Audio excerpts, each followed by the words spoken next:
Bienvenidos a Café Público, un espacio único donde expertos y ciudadanos se reúnen para dialogar sobre temas cruciales de gestión pública. Nuestro objetivo es fomentar la transparencia, la rendición de cuentas y la colaboración en el sector público, con el fin de mejorar la gobernanza y las políticas públicas. Únete a nosotros en este emocionante viaje de diálogo y descubrimiento. Café Público es el lugar donde las voces se unen para dar forma a una gestión pública más eficiente, transparente y centrada en las necesidades de la sociedad.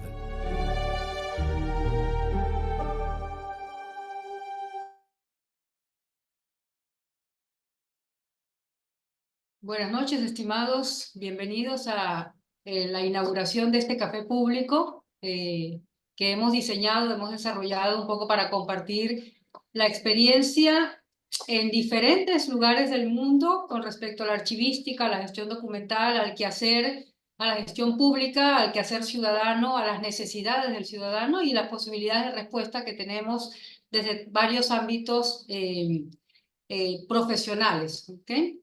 En esta ocasión hemos invitado a la magíster Elizabeth Wright, es una antigua compañera de la Universidad de Gestión Documental, que ha tenido muchísima experiencia, por supuesto, en el Estado, igual que yo, porque al final ustedes sabrán que la gestión documental es fundamentalmente servicio al ciudadano y por lo tanto está vinculada directamente a las entidades públicas. En esta ocasión, el programa se llama Érase una vez el archivo, porque vamos a hurgar un poco en la historia de nuestros archivos nacionales, tanto de Venezuela como del Perú, y ver un poco de qué fue el nacimiento de nuestros archivos públicos, de nuestros archivos nacionales, la razón de ser y aquello que podemos intuir desde la normativa existente. ¿Qué era la problemática o la preocupación en el momento que se generaron las normas que motivaba algunos elementos muy puntuales dentro de la normativa? Entonces, bueno, Elizabeth tiene un montón de experiencia fundamentalmente en documentos históricos también. Ha trabajado en Cancillería, ha manejado, creo que pocas personas han podido manejar documentos tan importantes como los que ella ha podido manejar. Así que muchísimos secretos sabrá. Así que, Elizabeth, ¿cómo estás? ¿Cómo te sientes de estar aquí ya interactuando con otras naciones, hablando de lo que nos interesa, de lo que nos gusta? Una maravilla, gracias de verdad por esta oportunidad. Sí, es bien interesante el trabajo archivístico. De verdad que uno aprende muchísimo y uno lee mucho. Y de verdad que la experiencia latinoamericana es muy particular. Voy a hablar en mi caso, trabajé sí, en efecto, en la Cancillería, estuve en lo que es la parte de delimitación, todo tipo de documentación, pero en este caso, precisamente porque voy a tratar de ser muy concisa y breve, porque nuestra historia documental, en el caso de Venezuela, empezamos con lo que era la época colonial, la documentación era de carácter oficial, nunca reposaba en los archivos públicos de Venezuela, siempre lo que eran las posesiones de ultramar, siempre quedaba una copia. No teníamos los originales aquí, estaban en el archivo de Indias de Sevilla. Eh, por motivos, ya por cuestiones de la conquista, la documentación original se tramitaba directamente por el Consejo de Indias. A medida que como fue adaptándose y por supuesto toda gestión genera más documentos y mientras más intercambio de información tenemos, el Estado se sabe que es el principal generador de documentos. Ah, desde lo que la documentación original se hablaba del Consejo de Indias, a medida que el proceso de los cambios político-administrativos de la época se fue incrementando la documentación, se fue multiplicando. En ocasiones el original se mandaba al Consejo de Indias y se quedaba una copia en el lugar o la región donde quedaba, pero los diferentes virreinatos, en nuestro caso, para el caso específico de Venezuela, primero dependíamos de la Real Audiencia de Santo Domingo y luego del Virreinato de Nueva Granada. Bueno, a medida que fue avanzando el siglo VIII, en Venezuela empezó a depender administrativamente de la misma y podemos encontrar el mejor orden documental en distintas áreas temáticas. Vamos a comenzar entonces con cómo arranca nuestro Archivo General de la Nación. Sus orígenes de creación fueron en 1836, por decreto del presidente José Antonio Páez, le da un carácter histórico y depositaba en escribanías públicas, es decir, no solamente era el archivo... Algo importante, Elizabeth, es que fue nuestro primer presidente. Disculpen, sí, en efecto. Porque, o sea, desde el origen de la República comenzó la conciencia del documento. Entonces, desde la creación del 2 de febrero de 1922, en el caso de la Cancillería, y voy a hacer un poquito, no solamente el Archivo General de la Nación, sino cómo nuestras instituciones públicas, en el caso del Ministerio de Relaciones Exteriores, se llamó Oficina de Publicación y Biblioteca General del Ministerio de Relaciones Exteriores. Todas nuestras funciones con otros países se depositaban in situ. Entonces se denominó biblioteca, pero en realidad eran archivos. Después se convirtieron en tomos, después se convirtieron en lo que fue, pero en realidad empezamos desde 1922 a formar parte de un ministerio que era llamado biblioteca.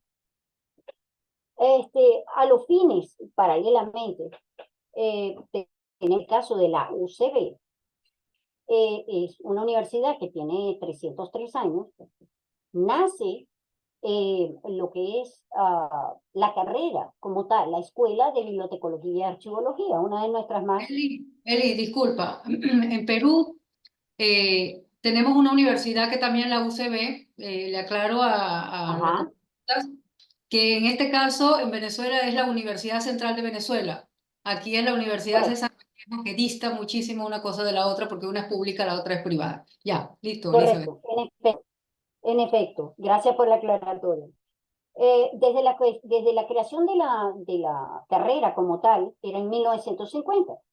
Se han realizado cambios curriculares en 1948, en 1950, en 1952, en 1956, en 1960, en 1970, en 1978, hasta lo más reciente fue en 1978. En efecto,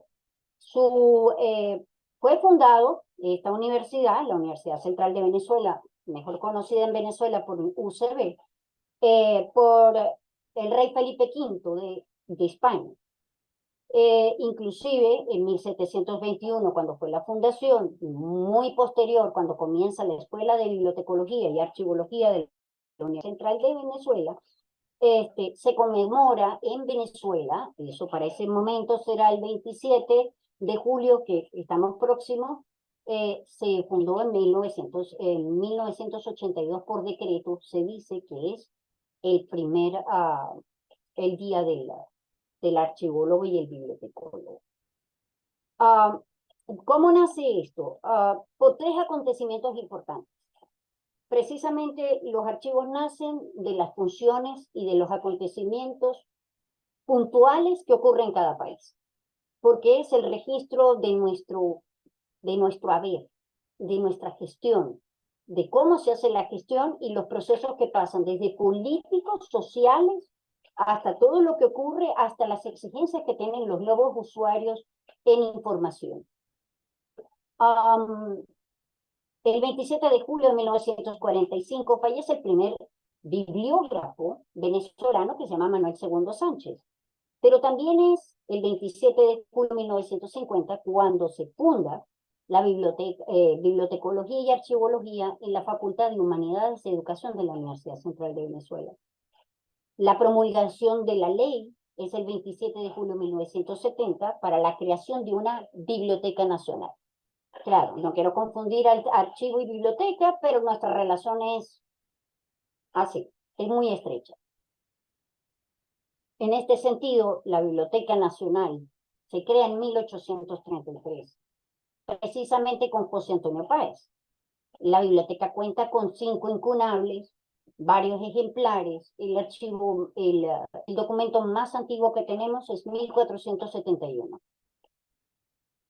Ahí pasamos por una serie de procesos que en cuanto al Archivo Nacional, empezamos con el 27 de marzo de 1914. El Congreso para ese entonces de Estados Unidos de Venezuela, la República, estábamos como Estados Unidos de Venezuela, delimitó las funciones y las actividades y la razón de ser del Archivo General de la Nación en Venezuela. Esta ley fue similar al 15 de julio de 1926 y tenemos un reglamento desde 1927. La Ley de Archivos Nacionales en Gaceta Oficial de los Estados Unidos de Venezuela, el 13 de julio de 1945.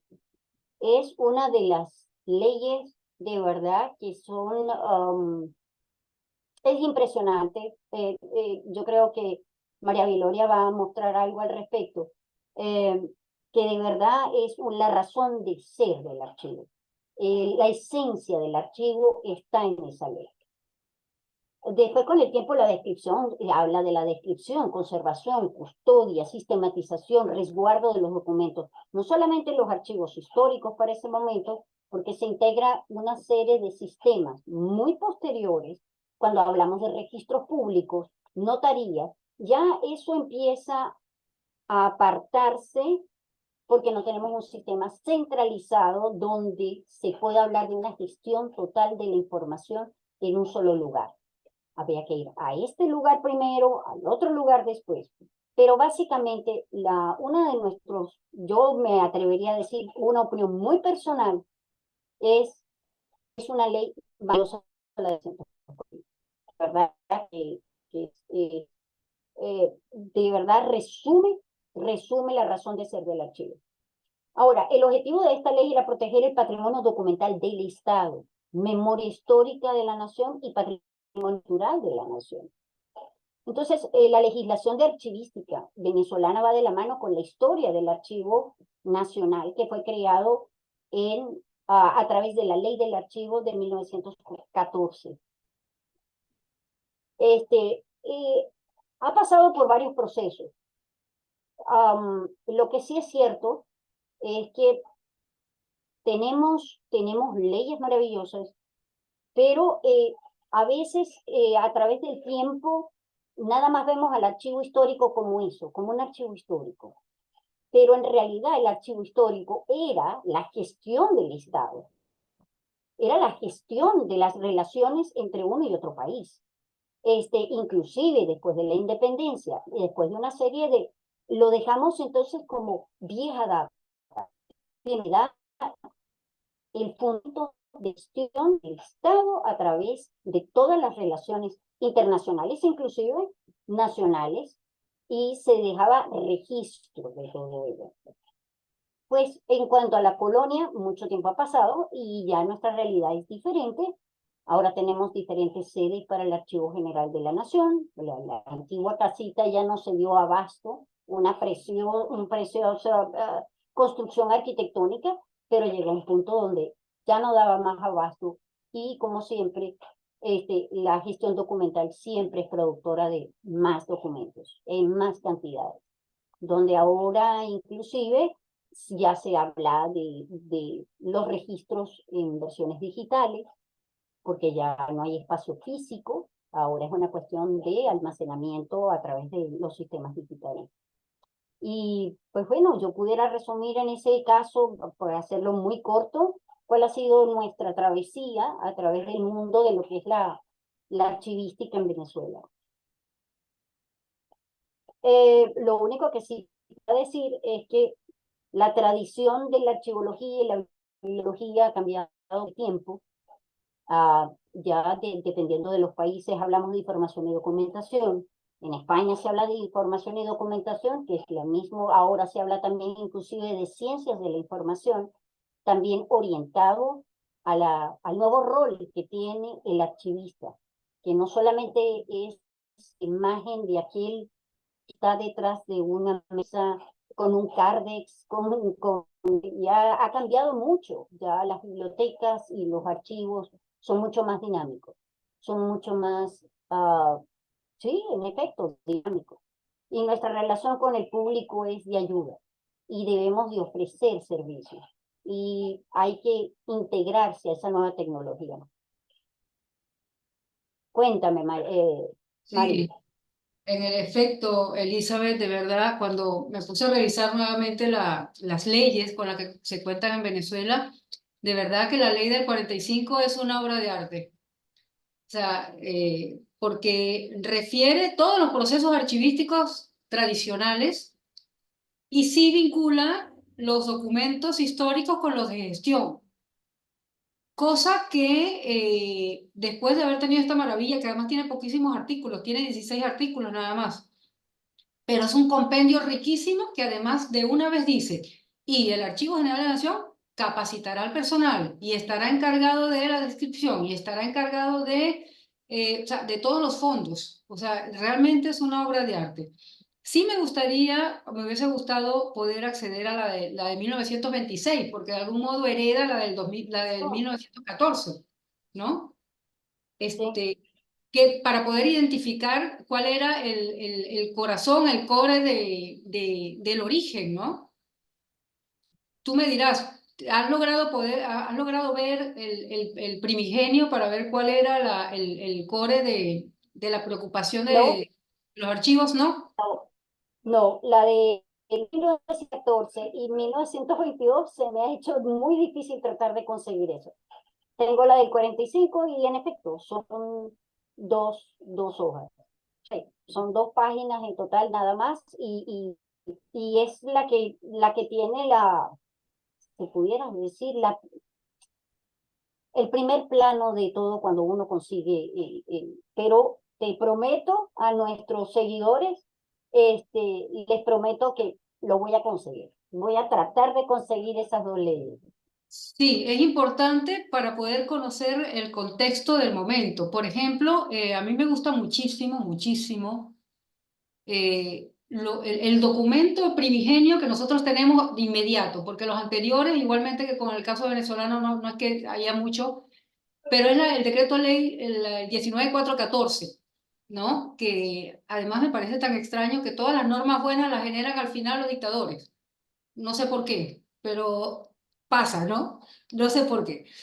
Pero esta ley en el Perú hace un énfasis particularísimo con respecto a la valoración, que muy poca gente habla de la valoración, pero esta norma toda está bañada de valoración. Por ejemplo, define documento de valor permanente. En cuánto tiempo se define un documento, se identifica como histórico. La accesibilidad, o sea, que es secreto, confidencial, reservado. O sea, te hace un esbozo de la valoración maravillosa, ¿ah? Y que casi yo podría decir que alguien que no tenga conceptos archivísticos muy claros con la 19414 y en la Ley de Procedimiento Administrativo General en el Perú, que es muy similar a la de Venezuela, un poco más avanzada, sí, la del Perú, te da el esbozo general de cómo tienen que ser tratados los documentos para su conservación a fin de garantizar la transparencia de toda la información pública, ¿no? Sí me dio como un dolorcito cuando revisando la normativa nueva venezolana, hay una nueva ley nacional de archivos del 2022, pero no habla de archivos de gestión, solo histórico, o No, sea, no existe la gestión. Es decir, la transparencia de la no, información pública se va al tacho. Me imagino, quiero interpretar que es porque ya nosotros no estamos hablando de archivística nada más en el Venezuela, quiero interpretar. Porque ciertamente, y bueno, esto lo hablábamos hace un rato, eh, pensé inicialmente, bueno, como los cubanos están manejando toda la plataforma, estamos manejando más la información a nivel de record management. Pero ahora tú me dices que no están los sí, cubanos, que ahora parece que ha pasado a otra no, nacionalidad. Oh, la soberanía. A ver, paso cuéntame. a otra. Sí, en efecto, déjeme tratar que a todos nuestros escuchas y aquellos que están compartiendo el café con nosotros, En realidad, la identificación como tal pasó de una base de datos cubana y déjenme decirles, para aquellos que a lo mejor ignoran y para los que también estamos aprendiendo todos los días, la gente, lo que es Cuba como tal, tiene una gestión documental muy particular. Tiene una capacidad para catalogar, archivar, es impresionante. Tienen conocimientos, de verdad tienen conocimientos totales, inclusive tecnológicos sobre metadatos, sobre indexación, es impresionante. Ellos sí saben llevar todo esto, pero a nivel de identificación sobre, en el caso de Venezuela, pasó toda la base de datos de Cuba, pasó a Argentina.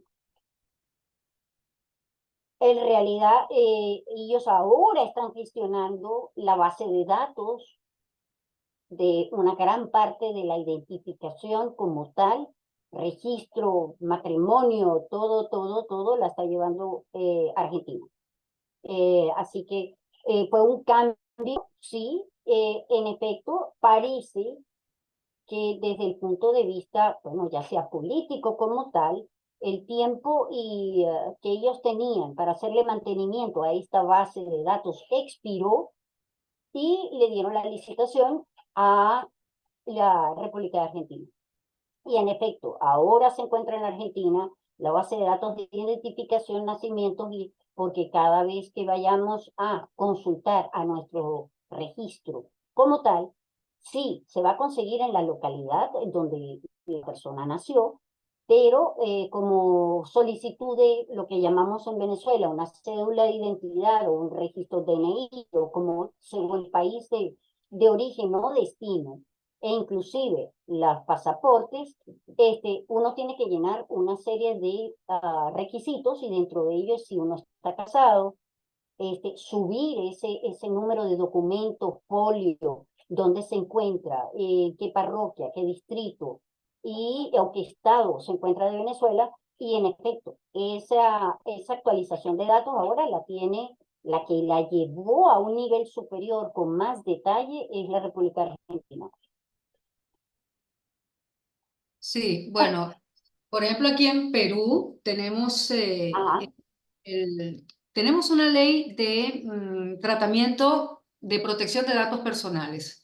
Y ahí está contemplado Ujú. un registro donde dice, todos los proveedores de nube, de servicios de repositorios, deben estar registrados en ese registro nacional para, de algún modo, garantizar que esos datos personales no vayan a ser utilizados en otros lugares, en otros países. Es un tema de soberanía, ¿no? Ujú. No sé cómo estamos manejando ese tema en Venezuela, pero, como te digo, como la ley del 2022 no contempla la protección o, de la gestión pública, sino solamente de los históricos, queda como en el limbo, pues, ¿no? Sí, en efecto, hay como hay como un vacío. Hay como un vacío y está sujeto a la interpretación. Y las cosas que están sujetas a la interpretación en realidad no son convenientes, crean incertidumbre. Y sí, tenemos datos personales. Se puede hablar de una habeas data, se Ujú. pudiera hablar de leyes sobre simplificación. Bueno, una cosa es simplificación y trámites administrativos, Ujú. pero una cosa es las firmas, otra cosa es el habeas data, y otra cosa es las firmas electrónicas, otra cosa es, pero parece que en cierta forma están como dispersas. Sí. Ahora, ¿qué sucede cuando tratamos desde el punto de vista público en Venezuela, desde que hablamos de software libre? Entonces, inclusive, no hay servicios, no es que no haya servicios, sí hay proveedores de almacenamiento en la nube, pero muchas veces puede cambiar de acuerdo al sistema político. Quizás se dejan los servicios en la nube, esa información no se recupera, porque Ujú. hasta tanto no se pague, porque hay cierto tipo de almacenaje para tener información en la nube, porque todo servicio se cobra. Entonces, se tienen hasta en discos magnéticos todavía en computadoras que inclusive ya están obsoletas. Y entonces todo ese recobrar toda esa información o tratar de hacerla mucho más accesible, sin tanta trámite y sin tanto, aun cuando tenemos una ley de simplificación de trámites administrativos, que inclusive nació para la época donde en los Estados Unidos se hablaba de la jungla de papel, donde se hablaba el gravamen de papel, nació para ese momento. Nuestra ley de simplificación de trámites administrativos trató de aligerar todo eso, pero se ha convertido en una especie de lugar vacío donde está la ley, pero la implementación inclusive de servicios en la nube para poder acceder a, a información sin uno tener que trasladarse a un archivo, sin uno tener que solicitar eso, sino de una manera más expedita, inclusive a través de una computadora o un servicio de una telefonía móvil, sería lo idóneo. Pero inclusive hay proyectos, se le llaman el G9, que es el gobierno electrónico. Y el gobierno electrónico procura buscar la unificación de todos los ministerios donde en un solo lugar se pueda acceder a solicitud penal, registro de matrimonios, por decir algo, nacimientos, donde toda la información, inclusive hacer una cita para un médico, donde se pueda acceder en un solo lugar y pueda bajarse toda esa información sin que la persona se tenga que trasladar a un registro, una notaría o el archivo general, donde no siempre está todo unificado en un solo lugar. Pero esos son proyectos que están hechos por otros países. Creo que es Estonia, fue el abanderado de hacer gobierno electrónico con el G9, y ahora pues Venezuela lo ha pensado, pero mucho tenemos en papel, me refiero en papel, muchas leyes escritas, pero la funcionalidad de la ley, hay una expresión que tal vez me atrevería a decir en Venezuela, se cumple pero no se acata. Claro. Aquí tenemos un gran Eh, problema.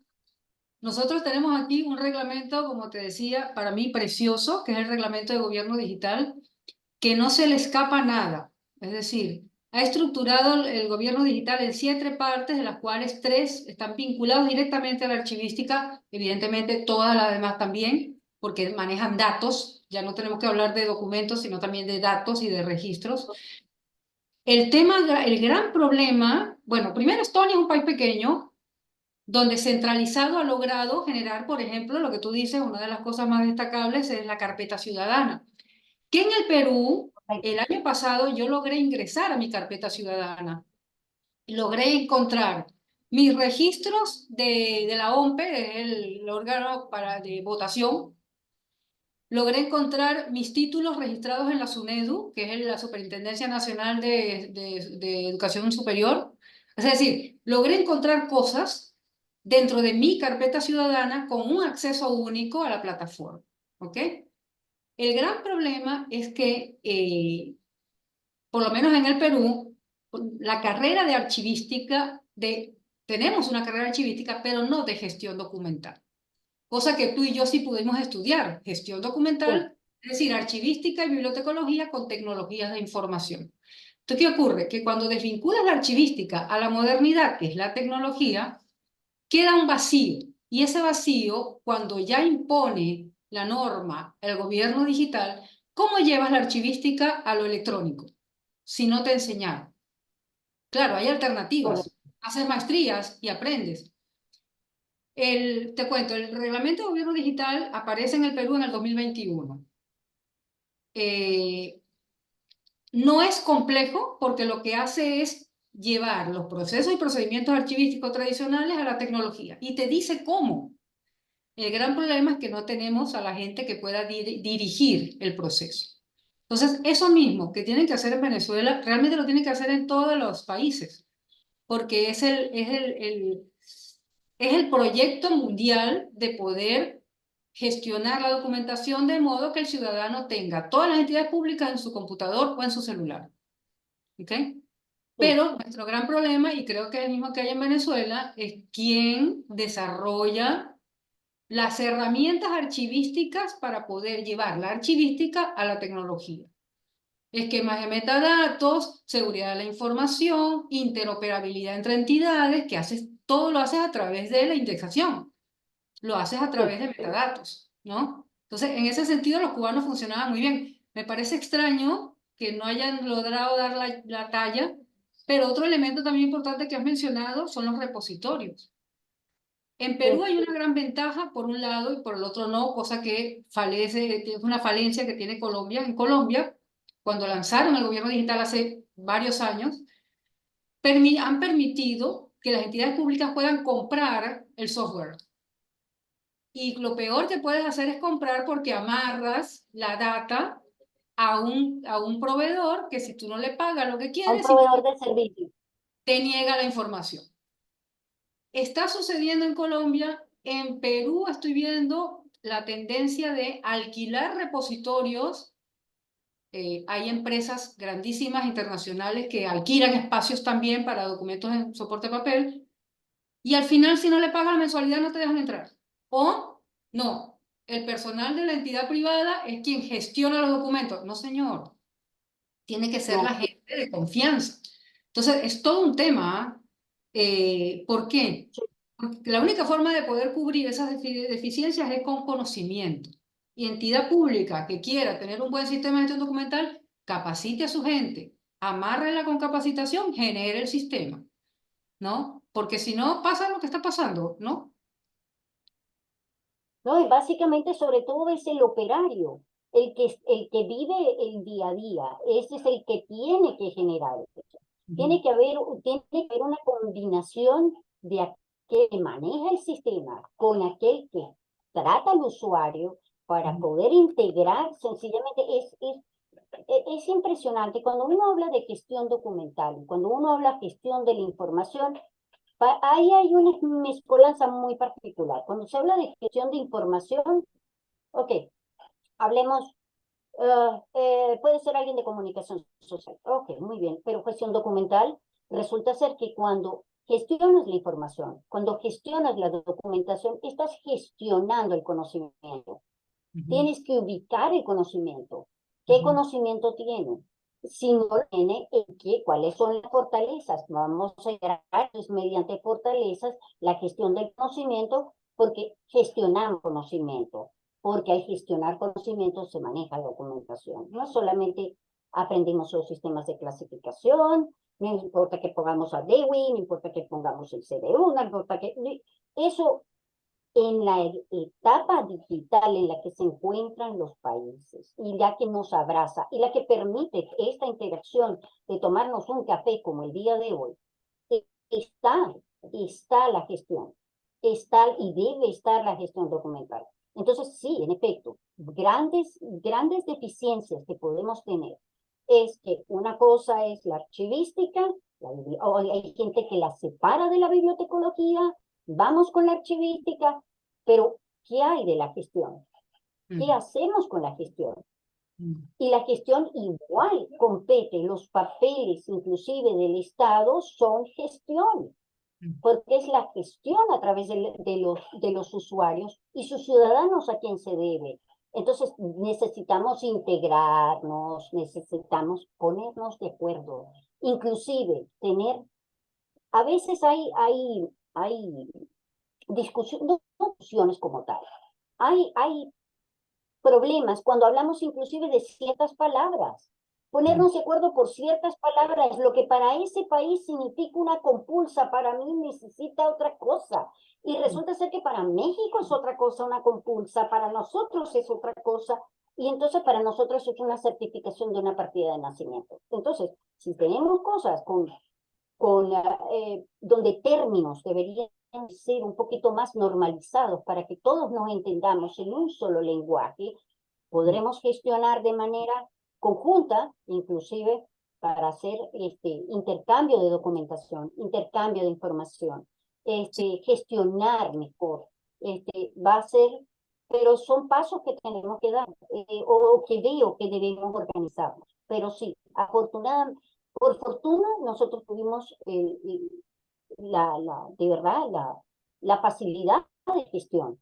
Pero de verdad, dentro de esta profesión, no todo el mundo pasa por gestión. Entonces es necesario incorporar y capacitar al personal conocimiento sobre gestión, que no Sí, solamente significa que estamos apartando a un administrador de empresa, no, somos administrador de la información, somos administrador de la documentación. Tenemos que integrarnos a eso. Somos multidisciplinarios. ciertamente, es que la gestión documental es transversal a la vida, ni siquiera a la vida de la gestión pública, a la vida del ciudadano. O sea, nosotros tenemos Total. documentos desde antes de nacer. O sea, una ecografía de un bebecito es ya un documento de identidad, entonces es transversal a la vida.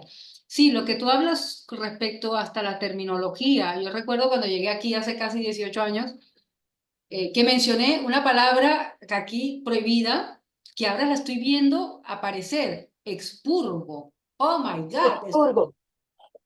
No, depuración, expurgo no, ok. Pero ahora el mundo te está llevando Aquí a es una un bueno, situación de... aquí se habla de expurgo.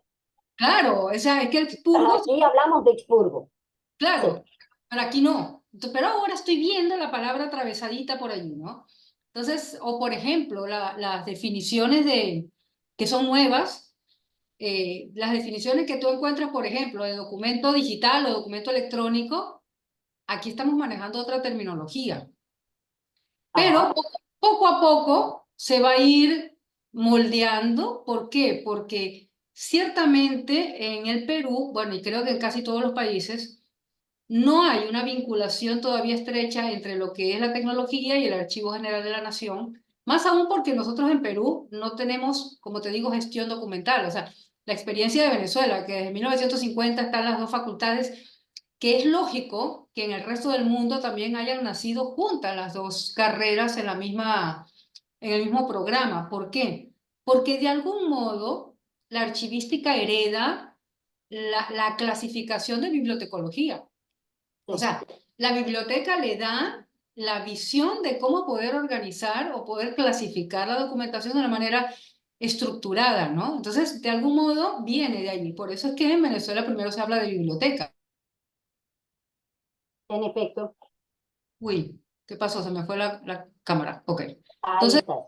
es importante homologar terminología. Homologar términos, inclusive. Es más, llegué a escuchar, no digas archivo muerto. Yo, ok. No, es un archivo nulo. Y yo, nulo, no, muerto. No, muerto, ¿Quién sacó no. el nulo? O sea, eso no lo había escuchado Eh, de ese archivo nulo. Sí, sí, sí. Alguien lo sacó, creo que fue en Ecuador. Alguien me dijo, no se le dice archivo muerto. Y yo, ok, es una razón cultural, es una palabra impropia. Y me dijo, no, es un archivo nulo. Y yo, no, ve, yo me quedé pensando y dije, no por ser testaruda, sino, oye, es que hay que ponerse de acuerdo con ciertas palabras. Entonces, inclusive sí había escuchado lo de expurgo y cuando dije expurgo, hubo como una reacción muy particular. Por decir algo así como, no sé, no estoy muy seguro. Y digo, no, hay que expurgar el archivo. Tú Y sabes entonces había como miedos, temores, yo no sé qué connotación social pudiera tener el término, pero desde el punto de vista archivístico se expurga el archivo. Lo que Entonces, pasa es que el expurgo o la depuración genera mucho miedo frente al desconocimiento. Por eso es tan importante la valoración. sí, Mira, hay una diferencia en Colombia, han hecho bien bueno, y solo en Colombia, lo que es el SGD, el SGDE y el SGDA. Y ok, o sea, el sistema de gestión documental, el de documentos electrónicos y el de documentos electrónicos de archivo. Y ok, ese requiere un absoluto expurgo. Al punto que hasta los metadatos para la gestión electrónica es, ok, ¿qué de los documentos adjuntos se van a eliminar para dejar el histórico? Porque no todo se tiene que quedar si no es de archivo. ¿Ok? Entonces es ajá. interesantísimo que hay Uh, procesos Dentro de la misma gestión con metadatos hay más gestión para gestionar esos metadatos, para que pase a la etapa inactiva, ¿no? Exacto. Claro, entonces, y con respecto al archivo muerto, lo podemos llamar, aquí lo llamamos fondo cerrado. Ok, Fondo cerrado, suena lindo, fondo perfecto. cerrado es muy bonito, fondo cerrado. Es más, sí, es más. Voy a empezar a adoptar el fondo cerrado para Sí, evitar el archivo muerto de verdad que el archivo nulo sí me da a mí, desde el punto de vista hasta informático, me da claro, un... además que el nulo anula el valor, Exacto. ya no tiene sentido. Sí, sí, en efecto. Pero fondo cerrado de aquí en adelante y así empezamos a normalizar un poquito nuestros términos por otros países y así podemos hablar un lenguaje común. Sí, pero tú sabes que ciertamente lo que tú dices, lo último que salió creo que fue en el 74 como normativa estable en Venezuela. Yo en efecto, hace unos años yo solicité, bueno, a mi tercera jefa en Biblioteca Nacional, yo trabajé muchos años en Biblioteca Nacional, le pedí una constancia de trabajo, porque yo era, ¿cómo se llamaba? De carrera, profesional de carrera, no, ¿cómo se llamaba? Servidor de carrera. Bueno, eso. O profesional uno o profesional 2 también te clasifican, dependiendo del organismo público, sí. Claro. Entonces, ¿qué ocurre? Le pedí que si me podía buscar una constancia de trabajo. Las constancias de trabajo dicen que reconoce que tal persona ha trabajado desde tal día hasta tal día, ¿ok? Totalizando tantos años. Bueno, ella logró solo conseguir un recibo de pago. Eso es lo que tenía Biblioteca Nacional de mí, un recibo de pago, uno. Por supuesto, si no tienes los demás recibos de pago, no vas a poder Eh, generar nunca una no constancia. puedes, exacto. Es más, debería de contener fecha de inicio de hasta la fecha actual, su desempeño estuvo bajo el mando de fulano de tal, si es necesario, si hay más especificación, fecha que se expide por parte de la interesada, pim, pum, pam, Caracas o donde haya sido. No, no. Caramba. Recibo. Entonces ahí Ok. te das cuenta que sí ha habido un vacío muy, muy grave. Casualmente, en la época de la democracia, no entiendo por qué en la democracia nosotros nos aflojamos, insisto con el tema de la dictadura y las democracias, que además también revela, por ejemplo, en Perú, no solo en Perú, toda Latinoamérica, los archivos generales o los archivos nacionales generalmente estaban bajo la custodia del Ministerio de Justicia. Creo que en Mm, Venezuela. ¿Por qué? Porque era gestión pública y necesitaba ser resguardado por justicia. Pero hubo una moda en Latinoamérica, por los 90, donde todos los archivos pasaron a cultura. Y ahí tú matas al archivo de gestión, a cultura. a cultura. Varios países pasaron sus archivos de justicia a cultura. Y ahí los ahogas. Porque en historia, o sea, el inactivo no queda para evidencia de gestión, sino para evidencia histórica. Correcto. Entonces, como la gestión es más importante que la historia, al final la historia tiene menos recursos y al final el tratamiento de la gestión es menor. Y esto es un tema. Totalmente. Entonces, pero creo que en Venezuela no pasó eso, ¿no? Siempre No, estuvo. es curioso, en el caso de Venezuela es más, el Archivo de Interior, Justicia y Paz, como se llama ahora, que es lo que es el Ministerio de Justicia y Paz, Mm. en realidad tiene su propio archivo. Tanto es así que si un ciudadano quiere buscar si tiene antecedentes penales o no, o tiene algún tipo de cosas que hacer o algún tipo de solicitud, ellos tienen nada más su propio archivo. No mezcla gestión con Interior, Justicia y Paz con Archivo General de la Nación. Son totalmente separados. Es más, y por un lado, el Archivo General de la Nación lo que tiene son documentos históricos. No hay una unión en una sola cosa para que tú puedas hacer un seguimiento. Si eres un investigador y más allá de la investigación histórica, te vas desde la gestión republicana hasta mucho más constituido, no solamente la república como tal, la independencia, todo, llega el punto donde te consigues, donde hay cosas que no vas a conseguir.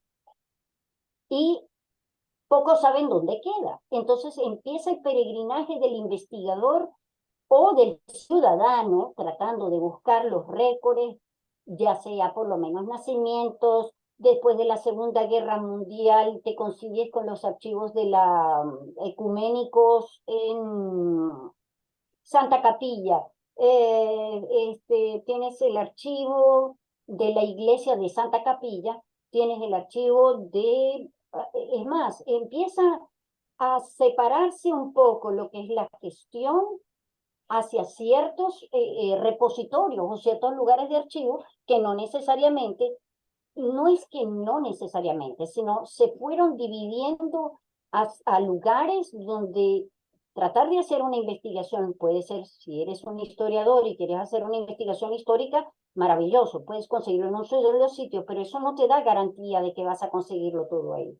Si quieres ir más específicamente a otros lugares, y relaciones, en el caso de relaciones internacionales, tienes el archivo de Casa Amarilla en la Cancillería, que no todo está digitalizado. Después tienes que irte, si quieres ir a un registro, para hacer una copia certificada, porque es una copia de nacimiento. Y no necesariamente naciste en Caracas, Venezuela, naciste en Maracaibo, como en mi caso. Sencillamente la gestión es otra, pero no es algo que yo, lo idóneo sería que uno pudiera meterse en la página de ese estado y poder sencillamente solicitar una copia certificada fiel y original a la exacta, sin yo tener que trasladarme a ese estado en Venezuela para hacer una simple gestión y una solicitud de partida de nacimiento.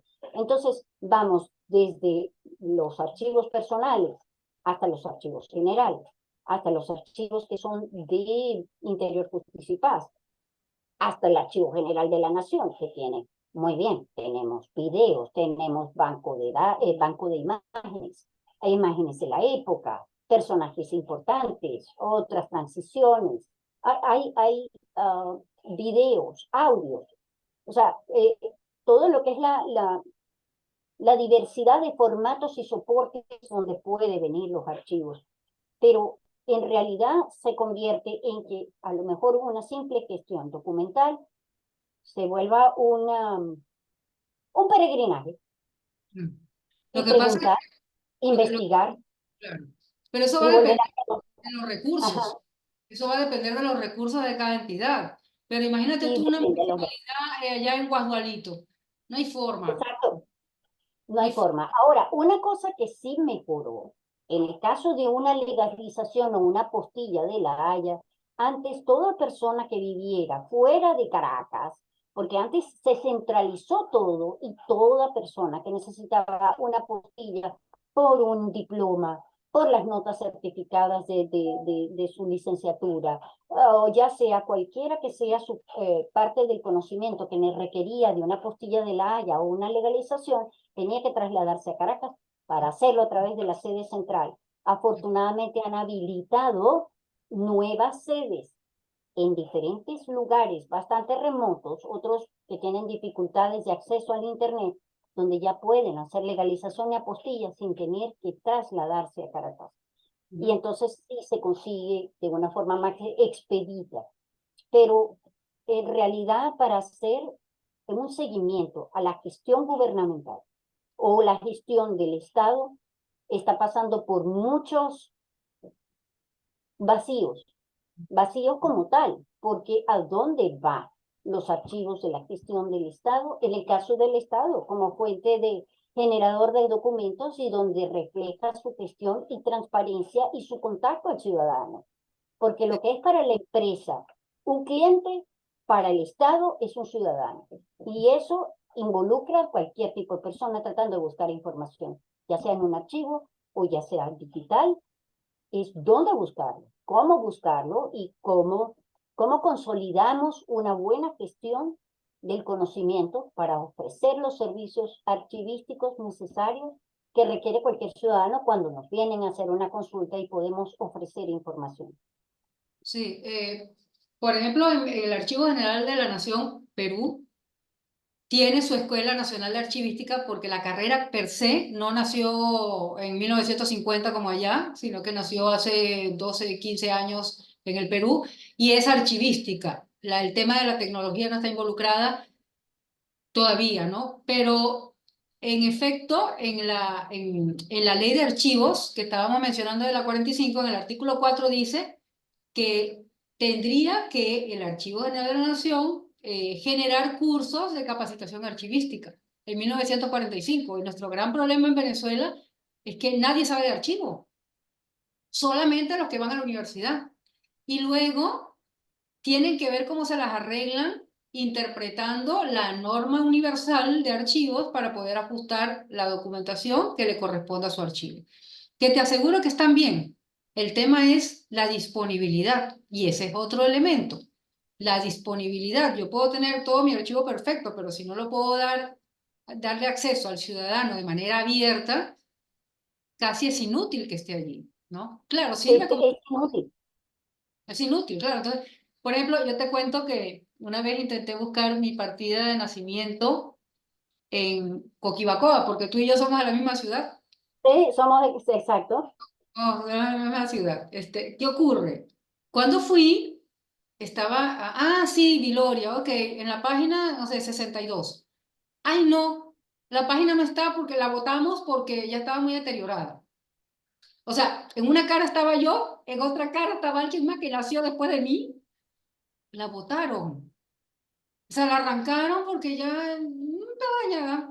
Te imaginarás. Ahí es donde vamos con disponibilidad y vamos con integridad. Claro. Los conceptos fundamentales del documento de archivo. Autenticidad, identidad, integridad, Integridad. y ahí la integridad al tacho. Por fortuna, en esa época el alcalde era Rosales y empezó a sistematizar todo. Y se Ok. encontraban las cosas, se encontraban las cosas. No sé hasta qué punto lograba sistematizarte, pero te cuento.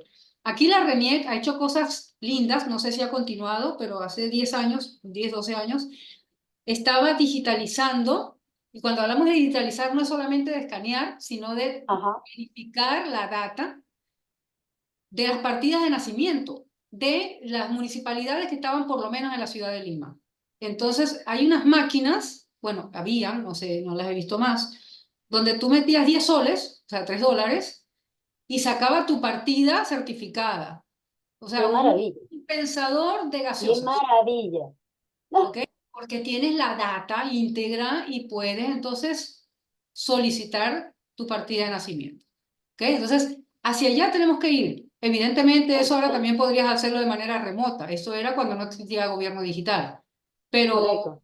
pero hacia allá tenemos que ir. El tema es que la archivística es organización para, para poner a disposición la información al ciudadano, porque el ciudadano es el propietario de esa información. Correcto. Y depende de la voluntad política. Y no de la voluntad política del gobierno central, es la voluntad No, política no. no solamente de la alta dirección de la entidad, es la voluntad Correcto. del individuo, del servidor público que trabaja en el archivo. Porque ahí entra el tema de vocación, Ahí ¿no? entra el tema de vocación. Que además está tan reñido con los archivos, ¿en qué sentido? Que bueno, esto es de conocimiento universal, que en todas las partes del mundo, no sé por qué, a los castigados son los que mandaban al archivo, pues. Sí, Entonces, donde sí. tiene que estar el mejor servidor del mundo, está el En el castigado archivo. en el Sí, archivo. O sea, en el archivo. es ridículo. De verdad que es ridículo. Pero yo Pero quiero ver... el ¿Mm? peor castigo es más. El peor castigo no solamente era mandarlo al archivo, era mandarlo al archivo administrativo. Que se sentían en la miseria, que me decían, por favor, Elizabeth, si hay alguna forma de sacarme de aquí. Y ¿Ah, yo, sí? ¿Te han tocado? ¿Te han tocado? ¿Sí? sí, En sótanos, ¿no? sótano, sótano, ahí donde toda la humedad, donde todas las penurias que puede pasar cualquier archivista, bueno, ahí, en el olvido, en Tú el sabes que olvido, lo que le pasa es estar en el estacionamiento, en algún lugar en el subsuelo allá en el Averno, eso. Sí, sí, sí, en el eso es Averno, tú sabes que en el Averno, porque ahí ni aire acondicionado había. Sí, sí, exacto. Lo que pasa es que ahí están condenados a morir con todos los ácaros y hongos y todas las cosas. sí, sí, sí, no, no, no, todas las afecciones respiratorias, bueno, no estaba Sí, ahí. Entonces, sí. es más, bueno, yo no sé si viene el caso, pero de esas cosas que le pasan a uno con los archivos, aún estando en condiciones de aire acondicionado, pues pasan cosas. Sí, Pasan cosas como el día que se va el aire acondicionado, te consigues con que te sientes como que todo se está empezando a derretir. sí, tú sabes. En una oportunidad sucedió, nos pidieron de emergencia en Santa Capilla los archivos que tenían episcopales allá al lado. Bueno, digo allá al lado porque vaya, la proximidad geográfica así lo dictaba. Vinieron corriendo con cajas de cartón. Todo el mundo vino corriendo con cajas de cartón y se mojaron todos los archivos. Se inundaron porque se rompió un tubo de aguas blancas, en efecto, no era agua servida, eran aguas blancas y se inundó todo. Todo, hasta donde al Libertador le habían nombrado Libertador, donde decía Dios y Federación, y de ahí decía de todo, y bueno, vinieron de emergencia. Bueno, empezamos a correr buscando cuerdas, ganchos de ropa, porque hicimos un tendedero totalmente. Buscamos ¿cómo se llama? Secadores de pelo, y ahí empezó el suplicio, pero logramos rescatar la mayoría de la información, toda estaba íntegra, algunos lamentablemente la tinta corrió, en otras se trató de secar como se pudo, como compramos con cantidad de rollos, y son de ese tipo de emergencias donde uno pasa de todo en un archivo, de verdad que pasa, uno hace lo posible para que desde investigadores, ciudadanos y todo puedan acceder a su información. No es solamente que uno está sentado enfrente de una computadora sin estar expuesto a los elementos que tienen los documentos, inclusive los antiguos, donde hay manuscritos que tienen ácaros que ya pueden ser faraónicos, pero pasa de todo, pasa cosas desde interesantes, bellas, y afortunadamente se logró rescatar el archivo de Santa Capilla para ese momento. Pero sí, se había roto un tubo y estuvimos todos con tendedero y secador de ropa, y claro, ¿no? A lo mejor nos ve un restaurador y entra en pánico, pero era los primeros auxilios lo que se le Claro, tuvo que hacer a los claro, documentos. Sí, recuperar lo más que se pueda. Elizabeth, sí. vamos a ver si ahí tenemos alguno de nuestros asistentes al café. Si quieren intervenir, le damos la palabra, porque estamos hablando también de experiencias, de sufrimiento, cosas que nos encantan los archivistas, sufrir, ¿ah? Si no, no Oh, seríamos caramba. archivistas. A ver, alguien que quiera un momentito, el chat. Ajá, a ver. Ok, vamos a leer, Elizabeth, a ver. Tengo Ah, cosas como, a ver, aquí hay uno que dice, buenas noches, Juan Carlos Zavala, del Ministerio Público. Gracias por la capacitación. lindo, lindo. Ah, mira qué bonito Soy archivo. Daniel, Archivo Central de la Municipalidad de Miraflores, en Perú, Lima. Ajá, estoy viendo muebles de madera. Menos mal que no estoy haciendo inspección. Qué mala soy. Pero Ay, están no. acomodando lindo, ¿ah? Acomodando, acomodando. Lo que pasa es que el En Perú archivo no está es una aquí. actividad que no para Ajá, jamás, jamás, no, jamás. Y no jamás. vamos a ser sustituidos por la inteligencia artificial, señores. No, Ah, es estamos gravísimo. fregados a morir. No, no. No, no, no. La inteligencia artificial atenta contra la civilización, no contra los archivos. No Yo contra los le, archivos. sí, yo le he dicho a Elizabeth siempre, cada vez que tenemos que hablar del tema en alguna capacitación, es que, ¿qué ocurre? Con la pandemia, eh, las entidades públicas en el Perú empezaron a generar muchísima documentación electrónica. pero sin el sistema de gestión documental idónea para poder hacer la valoración desde el ingreso de la solicitud del documento. Es decir, los documentos que hemos generado no están separados por serie documental. Pero algún día, cuando tengamos sistemas de gestión documental idóneos, con todos los procesos y procedimientos archivísticos incorporados, alguien va a tener que empezar a abrir PDF por PDF, verificar si son auténticos, si la firma está correcta, y ir armando dentro del sistema los expedientes. Y eso van a ser, yo estimo que en estos 3 años hemos generado trabajo como para 400 años de personal, de archivo. Tenemos para Sí. nuestros hijos, nietos y bisnietos en trabajo de archivo, porque si no eso Sí. se va. Sin hablar de algo terrible que siempre me encanta asustar, y es que los PDF no van a durar toda la vida. Y esos No, documentos de no, valor permanente que estamos generando en PDF se van a vencer. no. Entonces tenemos que empezar a utilizar por ejemplo, utilizar PDF A1 para los documentos de valor permanente. ¿Cómo hacíamos con los documentos de valor permanente en papel? Que el papel era un mayor gramaje, mayor calidad, la tinta, todo lo demás. Exacto. Los Exacto, mismos tanto así. tratamientos.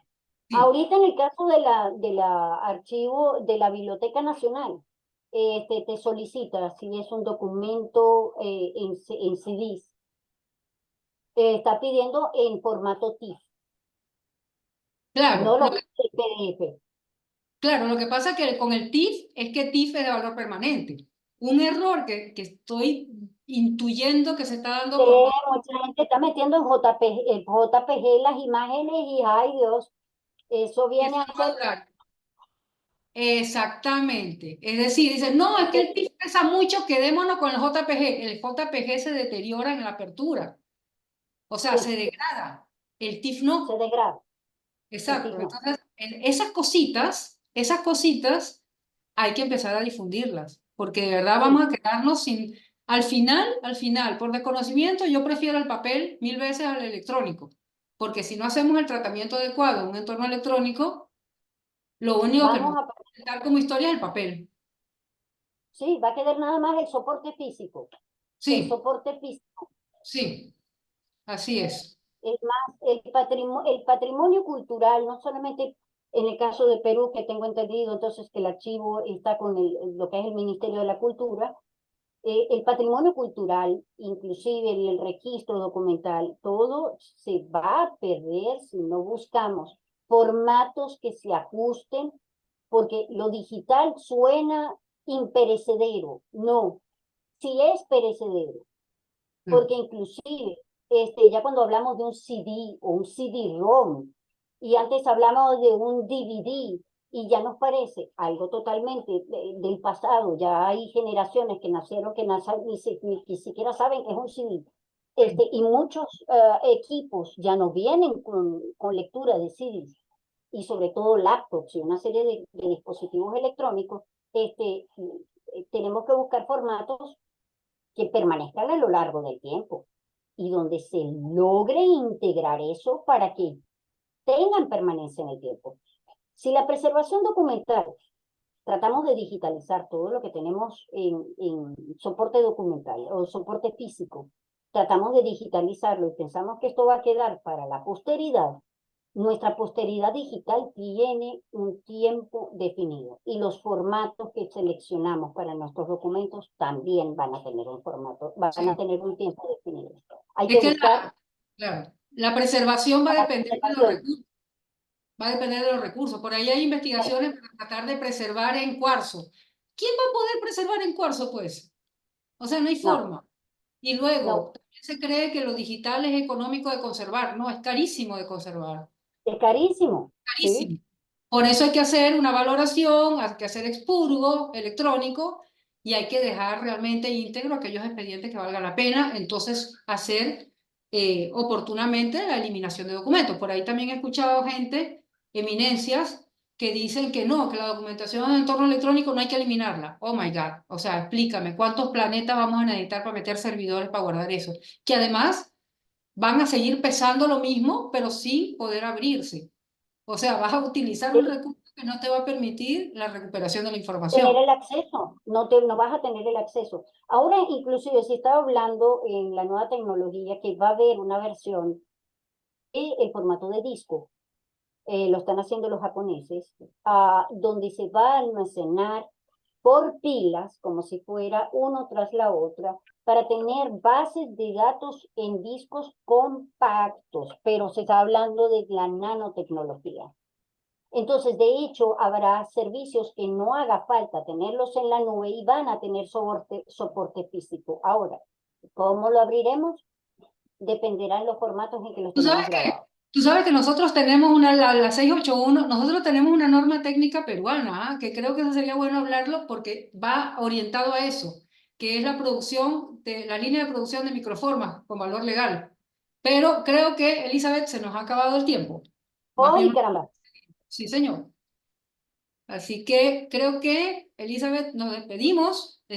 Hoy no, nadie intervino o los mareamos. No, tenemos a alguien que dice, este mueble tiene libros de actas de 1881. Felicitaciones, ojalá que los ácaros no vayan a meterse en esas cosas. Espero que la preservación sea maravillosa, de verdad, suerte con ustedes. De verdad, está íntegro. Muy bien. Cuánto me alegro, Daniel Yaurivilca. De Uribilca. Me Oye, y eso alegro. va a durar más que nuestros DVDs, así que Sí, te aseguro que sí. sí. Tú sabes que hay una cosa como una vez fui al Ministerio de Relaciones Exteriores aquí en el Perú y Ajá. haciendo una visita guiada porque el ministerio ha tenido, creo que una de las mejores directoras en el mundo de archivos. Entré a uno de los repositorios, no entré, pasé por la puerta y vi un cartel donde estaba, ¿qué ocurre? Que nosotros tenemos aquí un principio que es que las series vitales, aquellas fundamentales, son las que están más cerca de la puerta, porque si pasa algún siniestro, poder extraerlo rápido. Y Ok. podías ver, claro, los documentos históricos de 1800, o sea, de la Están época, en la puerta. estaban en la puerta. O sea, veías el Están cartel, de salida. sí, claro, o De sea, lo salida. primero era que se lo lleve, ¿no? Pero es interesante, es lindo ver que todavía hay, por ejemplo, municipalidades que tienen documentos antiguos, que además el Archivo General de la Nación, por falta de espacio y de espacios además idóneos, no los recibe. Y qué bueno, porque de algún modo nuestro Archivo General de la Nación no tiene sede propia. Entonces van como un Tiene giróvago. sede. No, Ok. Ok. tiene sede propia, necesitamos como hacer uno, ¿no? Y bueno, que cada Ok. entidad sabe el valor de sus documentos y que los custodie, ¿no? Con mucho corazón. Así que Daniel, de verdad, felicitaciones. Me encantaría ir a visitar tu archivo, de verdad. Así que invítennos, invítennos. Sí. Sí. Bueno, Elizabeth, creo que los dejamos, ya nos retiramos porque ya estarán diciendo que quieren ir a cenar. Ya tú también, las 9:07 de la noche allá Sí. en En Venezuela. Venezuela. Sí. Pero gracias a todos por la participación, gracias por su ponencia. No, gracias de verdad a ustedes por escucharnos y espero que se hayan tomado su café para mantenerse alertas. Sí. Gracias a ti, María Gloria. Gracias, corazón, de verdad.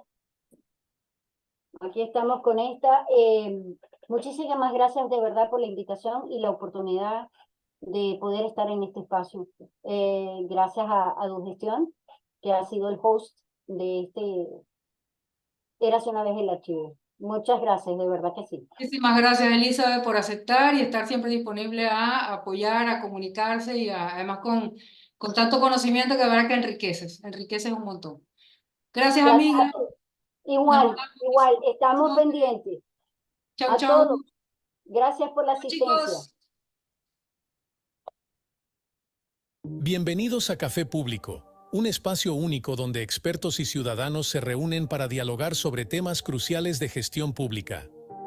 Nuestro objetivo es fomentar la transparencia, la rendición de cuentas y la colaboración en el sector público con el fin de mejorar la gobernanza y las políticas públicas. Únete a nosotros en este emocionante viaje de diálogo y descubrimiento. Café Público es el lugar donde las voces se unen para dar forma a una gestión pública más eficiente, transparente y centrada en las necesidades de la sociedad.